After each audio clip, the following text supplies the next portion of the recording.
Before I begin today's video, make sure to go ahead and check out the link in the description below to Dragon Ball Reset Chapter 4, which airs this Friday. Turn on the reminder, that way you guys don't miss the premiere. On a quest to save Goku's life, Gohan is going into the unknown to find the Supreme Kai of Medicine and save them from the evil Kaioshin of the Hyperbolic Time Chamber. If you missed any part of this manga, I'm gonna leave a link to the last video, that way you guys can go ahead and be caught up to this part, because this is the finale up to this point.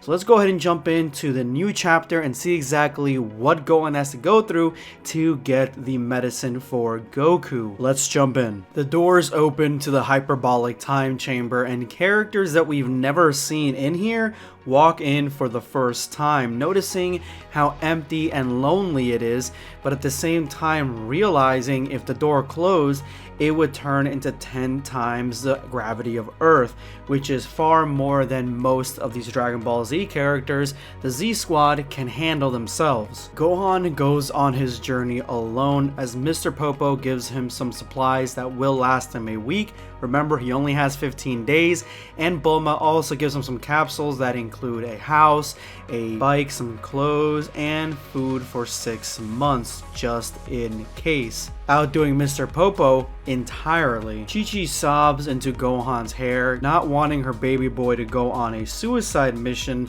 but at the same time chastising the rest of the Z Squad, who won't even go with him on this journey, which I find ridiculous. Krillin looks on to Gohan, proud of the boy, the man that he's become, and then Vegeta cuts that tension right out by saying that he is stupid. It's not confidence, it is stupidity. But Vegeta may have a point, because this is dubbed a suicide mission by Yamcha, so there is very little chance of success.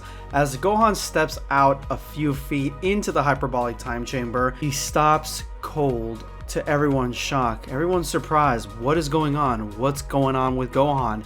Is this supposed to happen when you get too far out into the time chamber? Are you supposed to pause?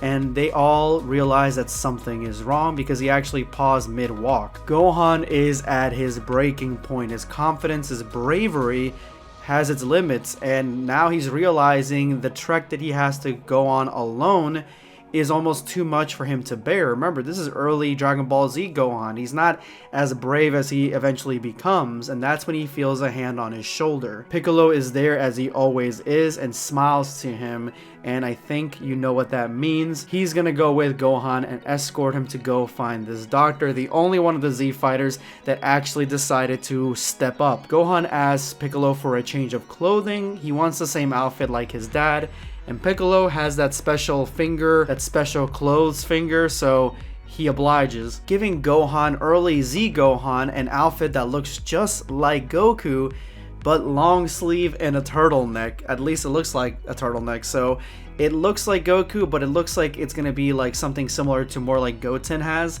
I like it, I dig it. I like this little outfit on him, and actually I've never seen this outfit on this version of Gohan before, so this is definitely a visual treat. They walk into the unknown, and at the last moment Piccolo decided to join Gohan on this perilous quest, reach the mysterious world of everlasting winter, and find Iru, the Supreme Kai of Medicine. What's behind this endless horizon? Is Son Goku already doomed, or is there slightly chance for all this story to be true? Let's find out. As Vegeta smirks and says, see, there's always a solution. He didn't have to really get involved or get teary-eyed over the demise of Goku, not at his hands. So yeah, Vegeta always knew there was going to be a way to pull through, although that doesn't happen in every universe. Gohan, being candid as always with Piccolo, he thanks him for coming, because if Piccolo didn't come, Gohan doesn't think he would have been able to go. Piccolo thanks him. You took that first step, so I could take that first step. I should be thanking you. With an admission of guilt, Gohan tells Piccolo that he hasn't trained since Namek, so he's extremely weak. But Piccolo says, don't worry, there will be time to train you. I will train you, and when you come back, you will be the strongest warrior. Gohan says, nope, my dad is the strongest, and Piccolo agrees with him. I'm wondering now, because as soon as the door closes, that is when the gravity goes to 10 times.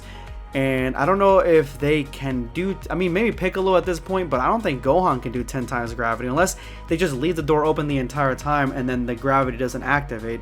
Not exactly sure, but I'm hoping they address that because that's a huge part of the room and they already talked about it earlier. We get a bit of a time skip here where there is the house that Bulma gave Gohan.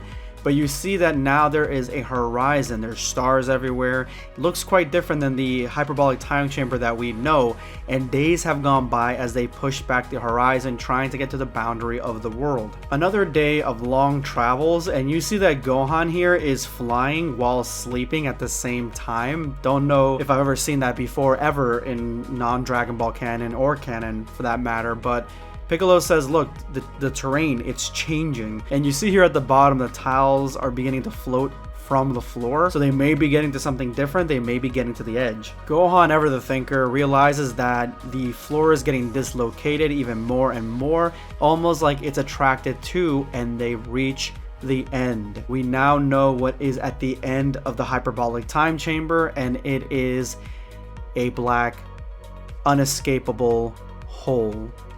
And it's distorting time and all the physical objects all around it. This is probably the entrance to the world of winter, of everlasting winter. It doesn't really look like a portal, it's more like a huge energy orb, but it's not energy, it's more of a presence that's just there. Piccolo tests out a blast and shoots one away from the orb, but it is attracted to it all the way around. Looks like the gravity from the orb is pulling anything close to it and making it rotate and gravitate toward it. Getting close, Piccolo decides to get right up next to this anomaly and then puts his whole arm through it.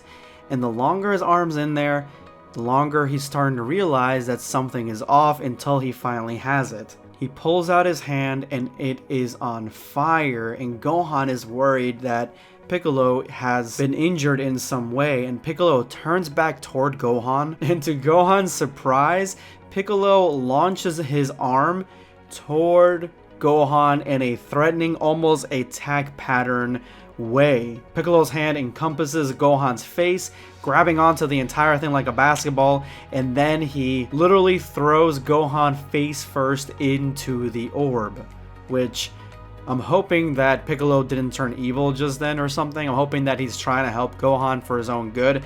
Maybe they need like a jump start to get in there. Maybe they can't just walk in there.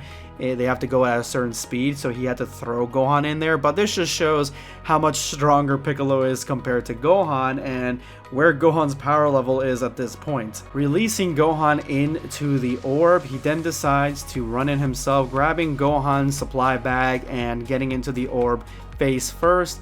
It looks like Gohan is being followed by Piccolo, so Piccolo seems to still be on his side, at least that's the way it looks. Both Gohan and Piccolo fly through this void, and we get this like really trippy effect that is going on with the panels, because now we have them be in reverse black and white, and there's like a distortion effect on it as well, showcasing that they're going through some sort of weird anomaly, something that is not of this world.